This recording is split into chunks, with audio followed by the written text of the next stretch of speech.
আজ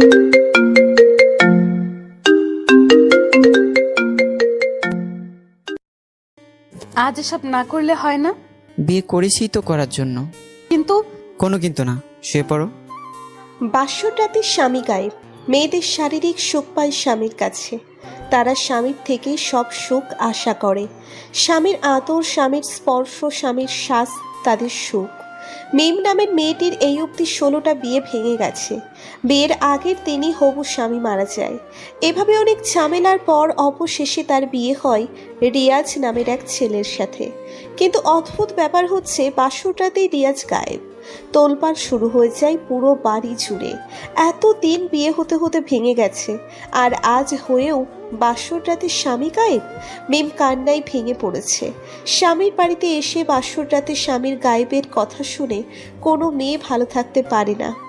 কত কিছু ভেবে রেখেছিল মিম। সারা রাত রিয়াজের সন্ধান পায়নি কেউ। মিম সারা রাত বাসর ঘরে বসেই কান্না করেছে। বাড়ির সবাই মিমকে অলক্ষী বলে কথা শুনিয়ে যাচ্ছে। সকাল 8টায় হঠাৎ দরজার কলিং বেল বেজে ওঠে। রিয়াজের মা তাড়াহুড়ো করে দৌড়ে যায় দরজা খুলতে।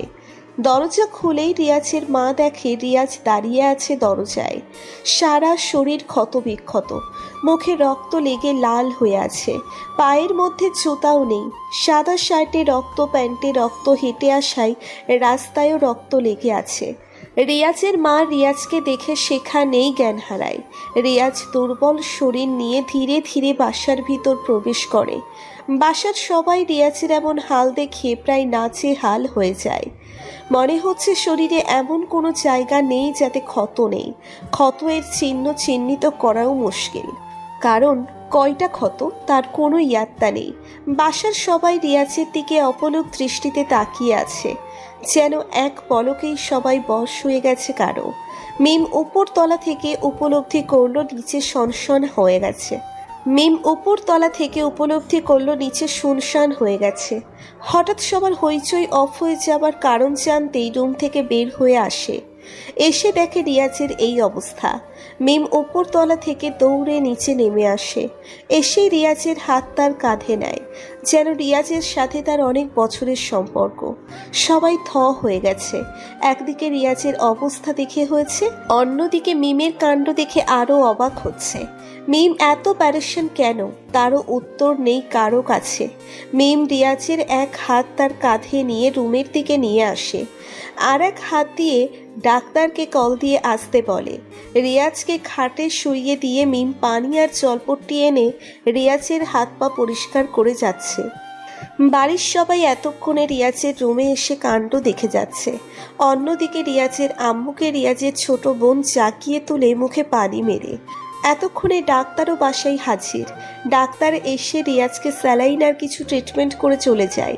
ডাক্তার বলেছিল প্রচণ্ড নখের আঘাত রিয়াজের দেহে, তাও চামড়ার অনেকটাই গভীরে যাওয়া আঘাত, যেন কোনো জন্তু জানোয়ারের কাজ। রিয়াজের মা হুট করে এসে মিমকে ধাক্কা মেরে সরিয়ে বলে, তুই অলক্ষী, তোর আসার সাথে সাথে আমার ছেলের এই অবস্থা হয়েছে, যা বেরিয়ে যা। রিয়াজের মায়ের কথা শুনে মিম কাঁদতে শুরু করে দেয়, আর অমনি রিয়াজ চোখ খুলে বলে, মিম কোথাও যাবে না, সবাই রুম থেকে বের হয় একটু, মিমের সাথে কথা আছে আমার। রিয়াজের কথা শুনে আধুম পিস হয়ে যায় সবাই। এ কেমন অদ্ভুত কথা বলছে রিয়াজ। তবুও রিয়াজের কথা অনুযায়ী সবাই রুম ত্যাগ করে বাহিরে যায়। মিম দরজার কোনায় দাঁড়িয়ে কান্না করেই যাচ্ছে। সবাই রুম থেকে বের হতেই মিম দরজা বন্ধ করে রিয়াজের পাশে এসে বসে। সত্যি রিয়াজ, আমি হয়তো অলক্ষী, বারবার আমার জন্যই সবার বিপদ হয়। তুমি আমাকে ক্ষমা করে দাও। ওই ওই বউ, তুমি আমার ন্যাকামি কান্না কেঁদো না তো, যা বলছি তা শোনো। আমাকে সব খুলে বলো, কি হচ্ছে, কে করছে এসব? সত্যি আমি কিছুই জানি না। প্রতি 3-4 দিন পর একটা লোক আমার স্বপ্নে এসে বলতো আমি যেন বিয়ে না করি, আমাকে কেউ বিয়ে করতে পারবে না। দেখতে কেমন লোকটা? আমি ঠিক খেয়াল করতে পারি না, ঝাপসা দেখা যায়। বুঝলাম। তাহলে আমি তোমাকে বিয়ে করছি কিভাবে? সেটাই তো ভেবে যাচ্ছি। আমি ভেবেছি তুমিও মরে যাবে। গায়ে হলুদের দিন যখন শুনলাম তুমি বেঁচে আছো, তখন অদ্ভুত লেগেছে আমার। বিয়ের দিন যখন তুমি কবুল বলেছো, তখনও বিশ্বাস হচ্ছিল না। বাসর ঘরে ঢুকে এসব নিয়েই ভেবে যাচ্ছিলাম। এরপর শুনলাম তুমি গায়েব। তখন থেকেই তোমার জন্য আমার মন কেঁদে যাচ্ছিল। এবার পুরো ঘটনা বলি। বলো।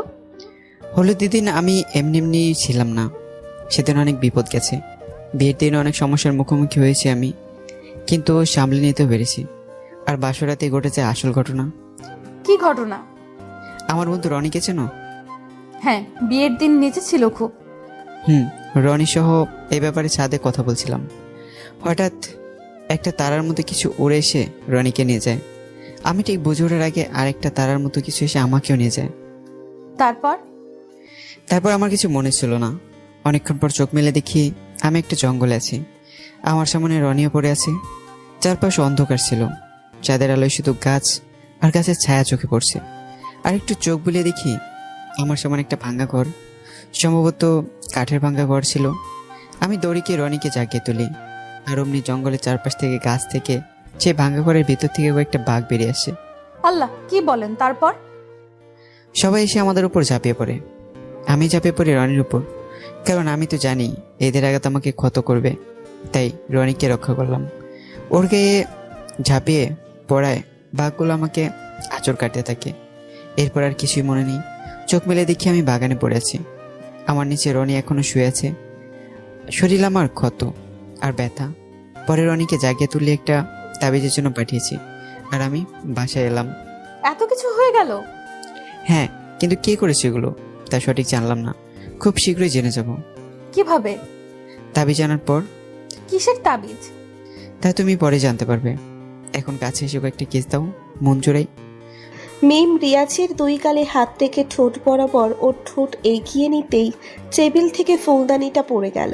মিম চমকে গিয়ে আবার বসে পড়ে। রিয়াজ বলল, আরে বিড়াল হবে, তুমি আসো তো।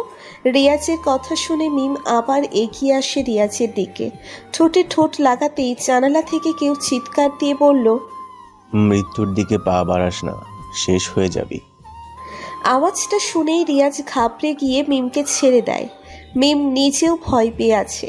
রিয়াজ অসুস্থ শরীর নিয়ে বসা থেকে উঠে কোনোভাবে বহু কষ্টে জানালার পাশে গিয়ে আশেপাশের পরিস্থিতি দেখতে লাগলো। সব কিছুই স্বাভাবিক আছে, তাহলে আওয়াজ করলো কে? এই সাত সকালে কেউ মজা করেনি তো? রিয়াজ আবার রুমে এসে মিমকে জড়িয়ে ধরলো। এর উদ্দেশ্য এইটা নয় যে 6-9 কিছু করবে, কারণ বাসরটাতে রিয়াজ গায়েব হয়েছে। মিমকে কিস করতে গিয়ে গায়েবী শব্দ এসেছে। মিমের সাথে মিলিত হতেই দিচ্ছে না। সেটাই পরীক্ষা করার জন্য রিয়াজ মিমকে জড়িয়ে ধরে। যেই মিমকে জড়িয়ে ধরেছে অমনি একটা মরা পাখি জানালা দিয়ে উড়ে এসে রিয়াজের রুমে পড়ল। রিয়াজ আবার চমকে গিয়ে মিমকে ছেড়ে দেয়।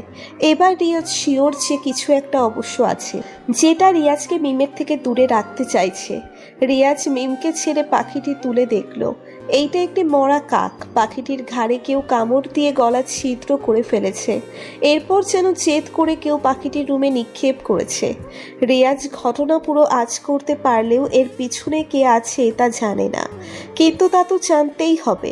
কিছুক্ষণ পর রনি দরজার ওপাশ থেকে নক করতে লাগলো। রিয়াজ গিয়ে দরজা খুলে দেখে রনি তাবিজ নিয়ে হাজির। তাবিজটা হচ্ছে এরকম, কোনো অশুভ কিছু তাবিজের এরিয়ায় প্রবেশ করতে পারবে না। রিয়াজ প্রথমে ভেবেছে তাবিজটি রুমে রাখবে, কিন্তু বর্তমানে পরিস্থিতিতে যা বুঝলো এইটা নিজের গলায় বেঁধে রাখতে হবে। রনিকে বিদায় দিয়ে রিয়াজ দরজা আটকে দেয়। এরপর মিমকে বলল, শোনো মিম, এসব এমন কেউ করছে যে তোমার সাথে কাউকে মিশতে দিতে রাজি না। কারণ তোমার বিয়ে ঠিক হবার আগেই যাদের মৃত্যু হয়েছে তারা সবাই তোমার সাথে মিশতে যাচ্ছিল, তাই মরেছে। আমাকেও মারতে চেয়েছে। ভাগ্যে সেই তাবিজটি আমার সাথে ছিল, তাই কিছু হয়নি। এই তাবিজ তুমি আগে থেকে পড়তে? না, তবে বিয়ের আগে পড়েছি। আর তোমাকে বিয়ে করার উদ্দেশ্যে আমার দুইটা, একটা হচ্ছে সংসার করা, আর অন্যটা হচ্ছে এই রহস্য খুঁজে বের করা। তো তাবিজ তোমার কাছে থাকলে বাসর রাতে গায়েব হয়েছো কিভাবে? যেহেতু তাবিজ ছিলই, তাহলে সম্ভব হয়েছে কিভাবে? আমি গায়েব হওয়ার 30 মিনিট আগে এক হুজুর আমার সাথে দেখা করেন। উনি বলল বাসর রাতে তাবিজ সাথে থাকলে সংসার টিকে না। হুজুরের কথা শুনে আমি রনির মায়ের কাছে তাবিজটি জমা দিয়ে ফেলেছি, কিন্তু আমি বুঝিনি এই হুজুরের ভিতরেই ঘাপলা ছিল। আর 30 মিনিট পরেই আমাকে গায়েব করে। আরেকটা প্রশ্ন, তোমাকে তো কাল রাতে মেরে ফেলতে পারতো, তাহলে বাঁচিয়ে রেখেছে কেন? আর যদি তার টার্গেট তুমিই হও, তবে ছেড়ে দিল কেন? তা তো জানি না, কিন্তু দেখতে হবে। এখন আমি তাবিজটি হাতে বেঁধে তোমার সাথে যৌন মিলন করব, আর তুমি পড়বে এই তাবিজ। দেখি এই নিতন এখানে পাওয়া যায় কিনা। আচ্ছা। রিয়াজ তাবিজটি মিমের হাতে বেঁধে দেয় আর নিজের হাতেও একটা বাঁধে। যখন তাবিজ বাঁধতে ছিল তখন যেন একটা ভূমিকম্প গেল বাড়ির ওপর দিয়ে। রিয়াজ মুচকি হেসে মিমকে বলল, দেখো, অশুভ শক্তিটা খেপে যাচ্ছে। রিয়াজ তাবিজের মিশন শেষ করে মিমকে জড়িয়ে ধরেছে। বুঝতে পারছে জানালার পাশের আম গাছটা কেউ ভেঙে ফেলার মুডে চলে এসেছে। এসবে রিয়াজের পরোয়া নেই। রিয়াজের উদ্দেশ্য হচ্ছে অশুভ শক্তিটাকে চিহ্নিত করা, এরপর তার সমস্যা, পরে তার দুর্বলতা, আর এরপর বিনাশ। এই অসুস্থ দেহ নিয়ে যৌন মিলনের কোনো মানে হয় না, কিন্তু রহস্য তাড়াতাড়ি খুঁজতে হবে, নয়তো বিপদ ঘটে যাবে। অর্থাৎ যে কোনো সময় যে কিছু হতে পারে। রিয়াজ বুদ্ধি করে জানালা খোলা রেখে এই কাজটা করতে যাচ্ছে, যেন সেটা যেই হোক তাকে দেখতে পায়। রিয়াজ মিমকে বিছানায় নিয়ে শোয়ানোর সাথে সাথে রিয়াজের টেবিল থেকে তৈলের বোতলটা পড়ে যায়। রিয়াজ বুঝেও না বোঝার ভান ধরে মিমের উপর ঝাঁপিয়ে পড়ে। এবার ঘরের দেওয়ালগুলো যেন থরথর করে একাধারে কাঁপতে লাগলো। রিয়াজ সুযোগ বুঝে আসল মিশনে যেতে প্রস্তুত নেয়, আর তখনই বাড়ির বাহির থেকে রনি চিৎকার দিয়ে বলল, রিয়াজ, তোর মা মারা গেছে। রিয়াজ কথাটা শুনেই মিমকে রেখে জামা কাপড় পরে নেয়। এরপর নিচে এসে দেখে রিয়াজের মা ফ্লোরে পড়ে আছে। রিয়াজ সিঁড়ি বেয়ে নামতে নামতে স্তব্ধ হয়ে গেছে। হুট করে একই হয়ে গেল। রিয়াজের চোখের কোণায় পানি জমা হচ্ছে। রনি বলল, হঠাৎ করে আন্টি শূন্যে ভাসতে লাগলো, আর উপর থেকে হুট করে পড়েই মারা যায়। রনির কথা শুনে রিয়াজ বুঝে যায় এটা নিশ্চয়ই অশুভ শক্তির কাজ, যে তাবিজের কারণে তাদের অ্যাটাক করতে না পেরে রিয়াজের আম্মুকেই মেরে দেয়। রিয়াজের চোখ লাল হয়ে আছে। মিমকে বিয়ে করা কি পাপ ছিল তার? রহস্যের বাঁধন খুলতে নাকি অনেক কিছু হারাতে হয়, কিন্তু এভাবে নিজের জন্মদায়িনী মাকে হারাবে তা কখনো ভাবিনি। রিয়াজের আব্বু অনেক আগেই মারা যায়। যখন রিয়াজের বয়স 6 বছর ছিল তখনই একটা রহস্যের ছায়ার আকৃতি বোঝার জন্য নাকি ছুটেছিলেন, যার জন্য নিজেকেই বলি দেয়। আর সেই থেকেই রহস্যের পেছনে ছোটা রিয়াজের নেশা হয়ে দাঁড়ায়। প্রতিজ্ঞাবদ্ধ হয় যে কারণে নিজের আব্বুকে হারিয়েছে সেই কারণটাকেই হার মানাবে সে, কিন্তু অবশেষে আবার হেরে গেল নিজের মাকে হারিয়ে। এবার আরও জেদি হয়ে যায় রিয়াজ। মিম বাড়ির এক কোণে দাঁড়িয়ে কান্না করছে। রিয়াজ মায়ের লাশের পাশ থেকে উঠে সবার উদ্দেশ্যে বলল, এখানে মিমের দোষ নেই, একটা অভিশাপ আমাদের পিছু পড়ে আছে, আর যে কোনোভাবে অভিশাপকে শেষ করব আমি। মায়ের লাশ দাফনের ব্যবস্থা করা হোক। কথাটা বলেই রিয়াজ চলে যায় উপরে। মিম অবাক হয়ে যাচ্ছে রিয়াজের গর্বে। তার আগমনের কারণে এসব হচ্ছে সে বুঝতে পারছে, তবুও রিয়াজ তাকে এতটা ভালোবাসে এইটা ভেবেও অশ্রুপাত আরেকটু ঘন হয় মিমের। এদিকে মিমের বাপের বাড়ি অর্থাৎ রিয়াজের শ্বশুর বাড়ির লোকজন এসে পড়ে। রিয়াজের আম্মুর মৃত্যুতে সবাই শোকাহত। মিমের পরিবার মিমকে জিজ্ঞেস করলে সে একটা কথাই বলে, আকাশের চাঁদ কয়জনের কপালে চোটে। সারা দিন কেটে যায় রিয়াজের আম্মুর দাফনে। জানাজার নামাজ শেষে অনেকেই চলে যায় যে যার বাড়িতে। রিয়াজের পরিবারের অনেকেও চলে যায়। তাদের মন্তব্য এই বাড়িতে অভিশাপ আছে, পরে যদি তাদের কিছু হয় সেই ভয়ে অনেকে পালিয়ে যায় বাড়ি থেকে। নানান অজুহাত তখন উপচে আসে। বাহানার মেলার ভিড়ে লুকাতে বাধ্য হয় সবাই। কথাই তো আছেই, নিচে বাঁচলে বাপের নাম। বাড়িতে শুধু রয়েছে রিয়াজের ছোট বোন রনি, রিয়াজ আর মিম। আর রিয়াজের দাদি তো নাড়াচাড়া করতেও কষ্ট পায়। বয়স হয়ে গেছে, বৃদ্ধ মানুষ। রাতে মিম রান্না করে, সবাই এসে খেয়ে দিয়ে ঘুমিয়ে পড়ে। রিয়াজের পাশের রুমে রনি ঘুমিয়েছে, আর রিয়াজের দাদির সাথে ঘুমিয়েছে রিয়াজের ছোট বোন। এদিকে মিম রুমে এসে আধা ঘন্টা বসে আছে। রিয়াজ ব্যালকনি থেকে আসছেই না। রিয়াজকে কিছু বলতেও পারে না মিম। মেলামেশা করতে গেলেই তো একটা অঘটন ঘটে যায়। তবে মেলামেশা করার ইচ্ছেটার থেকে বেশি ইচ্ছে হয় রিয়াজের বুকে মাথা রেখে ঘুমোতে। সেটাও হয়তো মিমের কপালে নেই, কারণ বুকে মাথা রেখে ঘুমোতে গেলেই হয়তো আওয়াজ আসবে রিয়াজ তোর দাদি মারা গেছে। অন্ধকার রুমে চাঁদনি আলোয় মিষ্টি ঘ্রাণ ছড়াচ্ছে বেলি ফুলের গন্ধ। বিছানায় মন খারাপের দেশে ডুবে বসে আছে বিম। রহস্যের কালো চটের থেকে মুক্তির সমাধান খুঁজতে ব্যালকনিতে বসে ভাবছে রিয়াজ। এই এক নিরবচ্ছিন্ন রহস্য। রিয়াজের মনে প্রশ্ন জাগে কয়েকটা, যেটা সে নিজের চোখে দেখতে পায় না, অর্থাৎ একটা বাতাস। সেই বাতাসের সঙ্গে লড়াই করা যাবে কিভাবে? যার অনেক শক্তি, অনেক ক্ষমতা, তার কাছে রিয়াজ তুচ্ছ মাত্র। যাকে ছোঁয়া যায় না, স্পর্শ করা যায় না, তাকে কিভাবে শেষ করবে? রিয়াজের আব্বু রিয়াজকে ছোটবেলায় বলতো, মানে রিয়াজের যখন 5 বছর ছিল তখন অনেক শিক্ষা দিত। তার মধ্যে একটা ছিল, যেখানে তুই থেমে যেতে চাস সেখান থেকেই শুরু কর, সফলতা তোর দুয়ারে এসে কড়া নাড়বে। এখন রিয়াজ শুধু একটাই ভাবছে, এখানেই তো শেষ, তবে শুরুটা হবে কোথা থেকে? কি জানি, দেখি কি হয়। সফলতা বড়ই নিষ্ঠুর। এখন কড়া নাড়লে কি হয়? ঘুষ দেওয়াও চাই না, নয়তো সেটাই দিতাম। ভাবতে ভাবতে রাত 1টা বেজে যায়। রিয়াজ ব্যালকনি থেকে উঠে নিচের রুমে আসে। এসে দেখে মিম যেভাবে বসে অপেক্ষা করছিল ঠিক সেভাবেই খাটের মাথার সাথে হেলান দিয়ে ঘুমিয়ে পড়েছে। রিয়াজ কিছুক্ষণ চাঁদনির আলোয় মিমের মুখটার দিকে তাকায়। এ যেন এক মায়াবী শহরের যাত্রাপথের সন্ধান। পায়ের দেশে যেতে হলে এই চেহারাটাকে সবার আগে দেখা দরকার। মিমকে ঠিকমতো শুইয়ে দেওয়ার জন্য রিয়াজ মিমের পাশে গিয়ে দাঁড়ায়। পিঠে হাত দিতে রিয়াজ খেয়াল করলো জানালার পাশে আম গাছটা নড়ে উঠল। বুঝতে পেরেছে সে এখানেই আছে। রিয়াজ আর মিমকে স্পর্শ না করে পাশেই শুয়ে পড়ে। শোয়ার সময় কয়েকটি ইচ্ছেকৃত কাশি দিয়ে মিমকে জাগিয়ে দেয়, যার ফলে মিম রিয়াজের উপস্থিতি টের পেয়ে নিজেই ঠিকমতো শুয়ে পড়ে। রিয়াজ চোখটা অফ করে দিতেই তলিয়ে যায় ঘুমের দেশে। কিছুক্ষণ ঘুমানোর পর হঠাৎ রিয়াজ জেগে যায়। একটা ভুটকার গন্ধ পাচ্ছে রিয়াজ চোখটা মেলতেই দেখে রিয়াজের রুমে ঠিক রিয়াজের খাটের পাশে ফ্লোরের উপর একটা লোক দাঁড়িয়ে আছে। সাদা পাঞ্জাবি গায়ে দেওয়া, পাঞ্জাবিটা যেন নিচে থেকেই জলজল করে যাচ্ছে। লোকটা দেখতে ইয়া বড়, পুরো 8-9 ফুট লম্বা হবে। পশ্চিম থেকে মুখ করে আলিফের মতো দাঁড়িয়ে আছে। রিয়াজ ভয়ে পুরো নাচে হাল অবস্থা। সরাসরি এমন অলৌকিক কিছুকে আগে কখনো দেখেনি রিয়াজ। কিছুক্ষণ পর লোকটি হাঁটুতে হাত দিয়ে মাথা নিচু করে। রিয়াজ চুপ মেরে দেখে যাচ্ছে সব। লোকটির হাবে ভাবে বোঝা যাচ্ছে রুকুতে গেছে, অর্থাৎ তিনি নামাজে আছে। রিয়াজের কপাল ঘেমে ঘাম বের হচ্ছে। লোকটির রুকু সিজদাহ সব দেখে যাচ্ছে রিয়াজ। দেখতে দেখতে লোকটির নামাজ শেষ হয়ে যায়। নামাজ শেষ হতেই সে রিয়াজের দিকে হুট করেই চোখ বড় বড় করে তাকায়। মুখটি ভীষণ কালো, তার চোখ দুটি সাদা সাদা। রিয়াজের দিকে তাকাতেই রিয়াজ ভয়ে একটু কুকিয়ে উঠল। আচ্ছা, লোকটি কে? ভূত, জিন নাকি মানুষ? কি হতে চলেছে রিয়াজ আর মিমের কপালে, সবই জানতে পারবেন পরবর্তী পর্বে। লোকটি রিয়াজের দিকে তাকিয়ে অদৃশ্য হতে লাগলো। সাদা আলোয় যেন মিশে যাচ্ছে। ওনার পুরো শরীর ছোট ছোট আলোর রূপ ধারণ করেই গায়েব হয়ে গেল। বাতাসে যেন মিলে গেল উনি।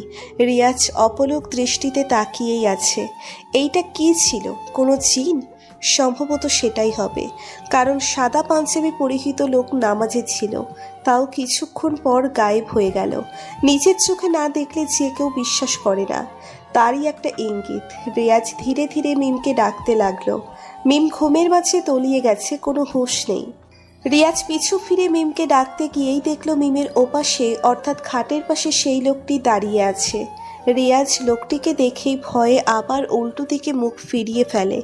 ভয়ঙ্কর এই চেহারা সে আর নিতেই পারছে না। এইবার রিয়াজের কাছে সব কিছু ধীরে ধীরে পরিষ্কার হতে লাগলো। এই চিন্তাই মিমকে শান্তি দিচ্ছে না। সম্ভবত মিমকে পছন্দ করে, কিন্তু কিভাবে এই চিনকে রাস্তা থেকে সরিয়ে নেবে? ওর অনেক শক্তি, নিজের উপর আস্থা রাখার ব্যবস্থাটাও কাঁচা হয়ে গেল। মনে মনে রিয়াজ বলল, তোরে আমি ল্যাংটা করে বাগামো শালা, বইয়ের লোকেও একটু করতে দেস না। সকালে ঘুম থেকে উঠে দেখে মিম জানালার পাশে চুল ঝাড়ছে। শাড়ি আর ব্লাউজ পরে চেয়ারে বসে আছে। কোমরটা দেখতেই রিয়াজের দাঁড়িয়ে যায়। মানে গায়ের লোম। বাহিরের সূর্যর আলোটা সোজা মিমের চুলে এসে সংঘর্ষিক খাচ্ছে। রিয়াজের কাম ভাব বেড়ে গেল। এমনিতেই সকালবেলা ছেলেদের গ্রামীণ ফোনের টাওয়ারের নেটওয়ার্ক 4G থাকে। এর মাঝে এই দৃশ্য দেখে কন্ট্রোল করতে পারবে বলে মনে হয় না কেউ। রিয়াজ ধীরে ধীরে বিছানা ছেড়ে মিমের দিকে এগোতে লাগলো। আস্তে আস্তে গিয়ে মিমকে জড়িয়ে ধরবে ভাব, ঠিক তখনই মিম একটু নড়ে ওঠে। রিয়াজ ঝানু বলেই মিমকে পেছন থেকে জড়িয়ে ধরে। মিমও হাসতে হাসতে রিয়াজের দিকে নিজেকে ঠেলে দেয়। রিয়াজ মিমের গলায় চুম্বন আঁকতে গিয়ে চোখ গেল সোজা সামনের আম গাছে। আম গাছের মধ্যে একটি পেঁচা পাখি বসে আছে। অদ্ভুত ব্যাপার পাখিটির পুরো দেহ পাখির মতো হলেও মুখটি মানুষের মতো, অর্থাৎ সেই রাতের বেলা দেখা লোকটির মতো। রিয়াজ হুট করেই মিমকে ছেড়ে দেয় আবার। মিমও একটু ইতস্তত বোধ করে। না করারই বা কি আছে? 4G হঠাৎ 2G হয়ে গেলে কোনো মেয়েরই বা রাগ না ওঠে? কিন্তু কি আর করার, সে নিজেও জানে ফোনটার চার্জার চিকন আর ঘরে আছে চ্যাপ্টা চার্জার। প্রিয় দর্শক, আপনাদেরকে বলছি, নিয়মিত এমনই মজার গল্প শুনতে সাবস্ক্রাইব করুন আমাদের ইউটিউব চ্যানেল। চলুন গল্পে ফিরে যাই। রিয়াজ ফ্রেশ হয়ে রুমে আসে। এরপর জামা কাপড় চেঞ্জ করে নিচে চলে যায়। সবারই মন খারাপ রিয়াজের আম্মুকে নিয়ে, কিন্তু রিয়াজ ততটা আফসোস করে না। রিয়াজ যখন 4 বছরের তখন তার মা মারা যায়, আর রিয়াজের দেখাশোনা করার জন্য রিয়াজের আপু আর একটা বিয়ে করে। পরের ঘরের সন্তান হচ্ছে রিয়াজের ছোট বোন, অর্থাৎ তারাও আপন ভাই বোন না। রিয়াজের আপু বিয়ে করার 1 বছর পর বাচ্চা নেয়। গর্ভবতী হয় রিয়াজের সৎমা। এরপর রহস্যের বেড়াজালে মিশতে মিশতে রিয়াজের 7 বছর বয়সে তার আব্বুও মারা যায়। রিয়াজকে সব সময় সৎমা আদর করলেও রিয়াজ ওনাকে কখনো মা হিসেবে দাবি করেনি, কারণ মায়ের জায়গায় রিয়াজের আসল মায়ের জায়গা। এবার হোক তিনি মৃত, কিন্তু সৎমা যতই করুক তাকে লালন পালন করেছে বলেই তার জন্য মন কেঁদেছে। কিন্তু অতটাও আপসেট না, যা গেছে তা নিয়ে ভেবে কি লাভ। রিয়াজ একটা বই পড়েছিল, পিপিলিকা নামক একটি বই। সেখানে একজন মূর্খ লেখকের উক্তি ছিল, যাহা হারাবা তাহা নাহি ছিল আপনার, যাহা মিলিবে তাহাও কবু হইবে না আপনার। জিত পরাজিত এই জগৎ সংসারে উপস্থিতি বস্তুর মালিকই আপনও। এই মূর্খ লেখকের উক্তিটাকে জীবনের সাথে মিলিয়েই এতটুকু এসেছে রিয়াজ। যাই হোক, আচাইরা বকবক করে লাভ নেই, ফিরে আসি উপস্থিত ঘটনায়। রিয়াজ নিচে এসে নাস্তা শেষ করেই চলে গেল ঝাঁকানাকা বাবার কাছে। এই ঝাঁকানাকা বাবা হচ্ছে ভূত প্রেতের রাজা। উনি নাকি যে কোনো অশরীরীকে নিজের আয়ত্তে আনতে পারে, এরপর বন্দি করেও ফেলতে পারে। রিয়াজ ওনার খোঁজ পেয়েছে একটা ফেসবুক পেজে। ওনার পেজের নাম ঝাঁকানাকা বাবা। রনিকেও সাথে করে নিয়ে যায়। ঝাঁকানাকার ফাঁকা রুমে প্রবেশ করে রিয়াজ ওনার সামনে বসে। উনি তখন চোখ বন্ধ করে ধ্যান মগ্ন হয়ে আছে। বিড়বিড় কি যেন বলছিল। হঠাৎ একটা চিৎকার দিয়ে উনি মন্ত্র পড়া শুরু করে। ওম ক্রোম অপেরামিনি গুগল ম্যাপ আপামনি ক্রং বং হু হা হা হা হা ঝাঁকানাকা বাবা হা হা হা হা। হঠাৎই মন্ত্র শুনে রনি এক লাফে রিয়াজের কোলে উঠে যায়। রিয়াজ রনিকে নামিয়ে বলল, ঝাঁকানাকা বাবা, আমার হেল্প লাগবে। বল বাচ্চা, কি হেল্প? এরপর ওনাকে একে একে সব ঘটনা বলে রিয়াজ। উনি চোখ বন্ধ করে ঘটনা শুনেই যাচ্ছে। ঝাঁকানাকা বাবা রিয়াজের ঘটনা শুনতেছে আর মাঝে মাঝে পেজের মেসেজে রিপ্লাই দিচ্ছে। রনি রিয়াজকে কানে মুখে বলল, উনি কি ভণ্ড নাকি? রিয়াজ কোনো উত্তর দেয়নি। ভণ্ড হোক আর যাই হোক, উপকার করতে পারলেই হলো। রিয়াজ ওনাকে সব বলার পর উনি বলল, আজ রাত 12:30টায় আমি তোকে মেসেঞ্জারে নক দিব। মেসেঞ্জারে কেন ঝাঁকানাকা বাবা? একটা মিসড কল দিলে আমি ব্যাক করব। মিস কলের টাকা নেই, 50 MB আছে ফোনে। ও আচ্ছা, হ্যাঁ, এরপর আমি কি করব? তুমি তখন তোমার বউকে নিয়ে জানালার পাশে আসবে। ব্যালকনিতে? হ্যাঁ, আর আমি তখনই শুরু করব আমার কাজ। ব্যালকনিতে গিয়ে কি দাঁড়িয়ে থাকবো? না, তোমার বউকে আদর করবা, নইলে তো জিন বের হবে না। আচ্ছা দয়াল বাবা। ও সরি ঝাঁকানাকা বাবা। হ্যাঁ, এবার যাও। আচ্ছা। শোনো, কিছু দিয়ে তো যাও। ও সরি, ওয়েট দিচ্ছি। ওনাকে অ্যাডভান্স 100 টাকা দিয়ে রনি আর রিয়াজ বের হয়ে গেল। রনি কখন থেকে চলতেছে, কিন্তু কিছুই তো করার নেই। সফল হলেও তো হতে পারে। রিয়াজ বাসায় গেল, গিয়ে দেখে মিম শুয়ে শুয়ে কেঁদে যাচ্ছে। রিয়াজ মিমের পাশে বসে বলল, চিন্তা করো না, আজ এক তান্ত্রিক আসবে জিনকে তাড়ানোর জন্য। কি বলো? কে সে? চিনবে না, রাতে 12টায় আসবে পারবে তো? মনে হয়, দেখি। আচ্ছা। দুপুর গেল, বিকেল এলো, বিকেল গেল, সন্ধ্যা এলো, সন্ধ্যা গেল, রাত এলো। রাত যায়নি এখনো। ঘটনা শুরু এখান থেকে। 12টা বেজে গেছে। একটু পর মিশন স্টার্ট হবে, আর এরপর হয়তো কোনো বিপদ থাকবে না। 12:30 বাজতেই রিয়াজের ফোনে মেসেজ এলো ঝাঁকানাকা বাবার। লেখা আছে, হাই ব্রো, শুরু কইরা দাও নাও। রিয়াজ আর দেরি করেনি। রাত 3:23। রিয়াজের ঘরের কিছুই ঠিকঠাক নেই। রিয়াজ অজ্ঞান ছিল, মাত্র উঠল শোয়া থেকে। উঠে দেখে মিম এখনো ফ্লোরে অজ্ঞান অবস্থায় পড়ে আছে। আলমারির উপর থেকে লটকে আছে ঝাঁকানাকা বাবা। ওনার মুখে মারের দাগ, যেন কেউ ওনার মুখে লাথি ঘুষি মেরে চ্যাপটা বানিয়ে ফেলছে। রিয়াজ মনে করতে লাগলো 12:30 পর কি হয়েছিল। মাথায় হাত রেখে বিছানার সঙ্গে হেলান দিয়ে আছে রিয়াজ। ফ্লোরে পা দুটো মেলে ভাবছে কি হয়েছিল তখন, কি বা হলো যাতে করে ঘরের আসবাবপত্র এতটা এলোমেলো। রিয়াজ মনে করতে লাগলো ঝাঁকানাকা বাবার মেসেজের পর থেকে। ওনার মেসেজ পাওয়ার পর রিয়াজ ব্যালকনিতে যায়। মিমকে জড়িয়ে ধরে এক রোমান্টিক মুহূর্তে হারিয়ে যায়। ঠোঁটে ঠোঁটে চুম্বনে এই কোন অনুভূতির মাঝে হারিয়ে গেল। তখনই পূর্বের মতো আম গাছটা নড়ে ওঠে। রিয়াজ সঙ্গে সঙ্গে মিমকে রেখে সেদিকে তাকায়। তাকিয়ে দেখে সেই পাখিটি ডালে বসে আছে, যার মাথাটা মানুষের মতো আর দেহটি পাখির মতো। রিয়াজের রুমের লাইট অফ। চাঁদনি আলোয় ঝাপসা ভাবে পাখিটিকে চিহ্নিত করা যায়। বাসার গেটে লাগানো লাইটের এক চড়াক আলো এসে পড়েছে পাখিটির গায়ে। রিয়াজ এদিক সেদিক তাকিয়ে ঝাঁকানাকা বাবাকে খুঁজে চলেছে। ওনাকে কোথাও দেখা যাচ্ছে না।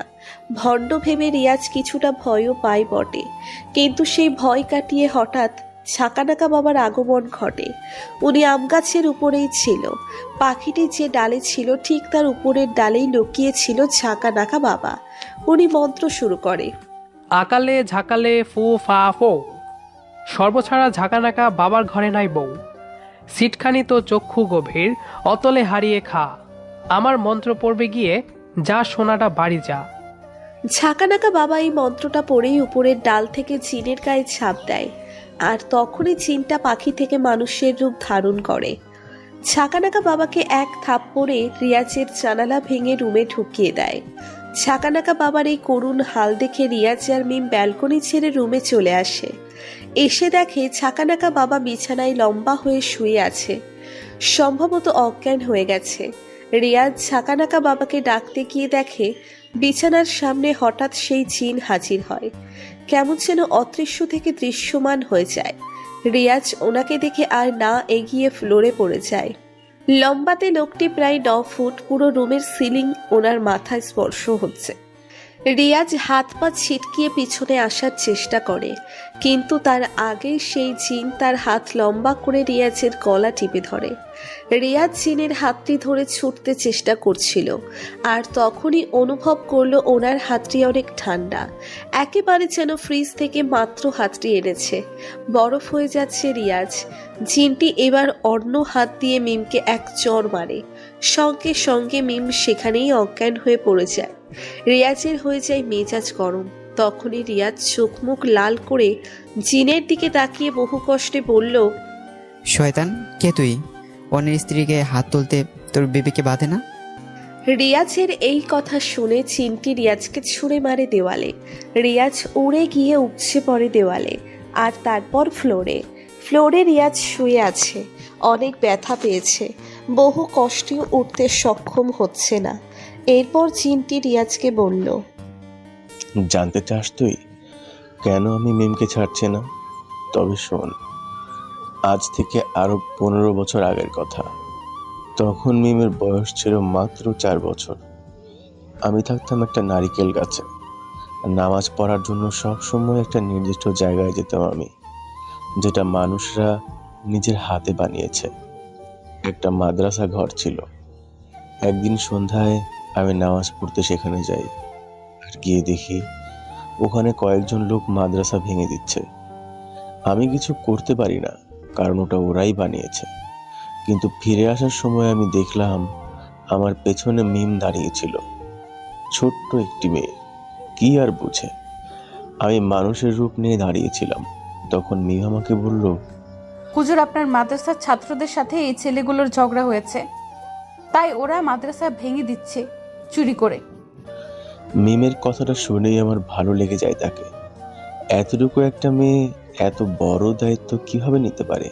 এরপর সে বলল, আচ্ছা চলেন হুজুর, আমরা মাদ্রাসা ভাঙা বন্ধ করি, নইলে ইসলাম শিক্ষা দেবার ঘরটা ভেঙে যাবে। এই কথা শুনে আমি আরো দুর্বল হয়ে যাই। এরপর দেরি না করে সেই মাদ্রাসার হুজুরের রূপ নিয়ে ছেলেগুলোকে তাড়া করি। তারাও চলে যায়। মিম আমাকে ঠিক চিনতে পারেনি, তাই ভেবেছে হুজুর। কিন্তু আমি রূপ পাল্টানোর কারণে সে ভয় পেয়ে যায় আর অমনি ঘুরে পড়ে যায়। আমি ওর পুরনো স্মৃতিগুলো মুছে দিয়ে ওর বাড়ির পেছনে রেখে আসি, আর তখন থেকে অপেক্ষায় আছি মিমকে নিয়ে যাওয়ার। আর মাত্র 3 মাস পর সময় হবে, এরপর আমি মিমকে নিয়ে যাব আমার রাজ্যে।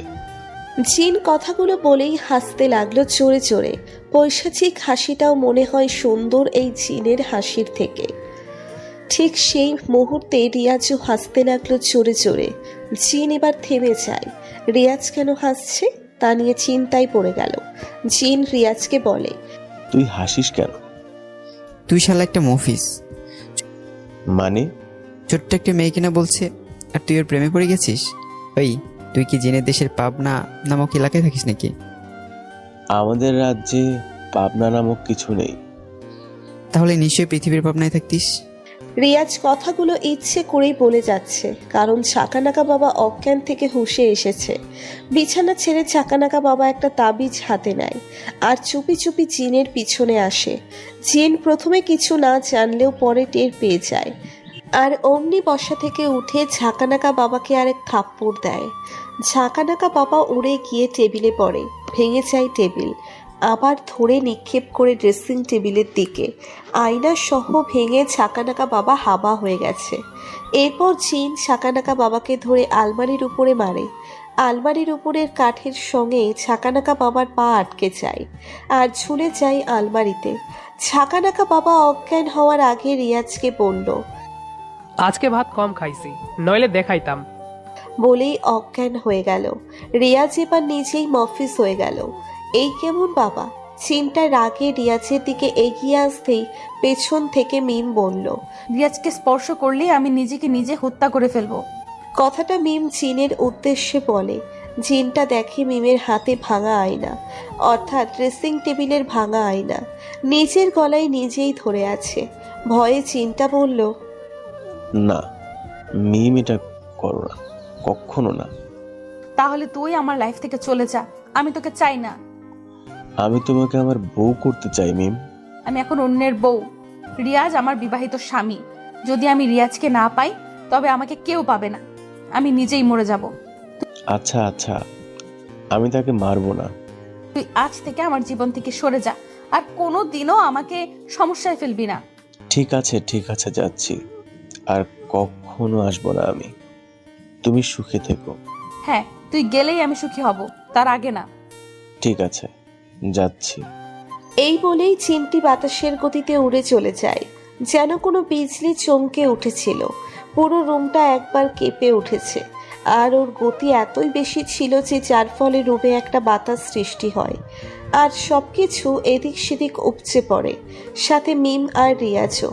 আর কিছু মনেই নেই, অর্থাৎ অজ্ঞান হয়েছিল। রিয়াজ ইয়ে বলে এক চিৎকার দেয়। আওয়াজে লাফিয়ে ওঠে মিম। মিম উঠেই রিয়াজকে জড়িয়ে ধরে। রিয়াজও মিমকে শক্ত করে ধরে। এতদিন পর অভিশাপ মুক্ত হলো তাহলে। এমন সময় ছাকানাকা বাবার জ্ঞান ফিরে এসেছে। রিয়াজ আর মিম ছাকানাকা বাবার দিকে তাকিয়ে আছে। ছাকানাকা বাবা উঠেই বলতে লাগলো, কই জিন, সামনে আই, হাই ফাই ফু, শেষ কইরা দিমু, মাইরালামু, হারাইলামু, খাইয়া লইমু। ঝাঁকানাকা বাবার কথা শুনে রিয়াজ বিছানা ছেড়ে উঠে রুমের দরজাটা বন্ধ করে। তারপর ঝাঁকানাকা বাবাকে কেমন জামাই আদর করতে পারে তা আপনারাই কমেন্ট করে জানান। আচ্ছা, আপনার সাথে এমন হলে ঝাঁকানাকা বাবাকে কি করতেন?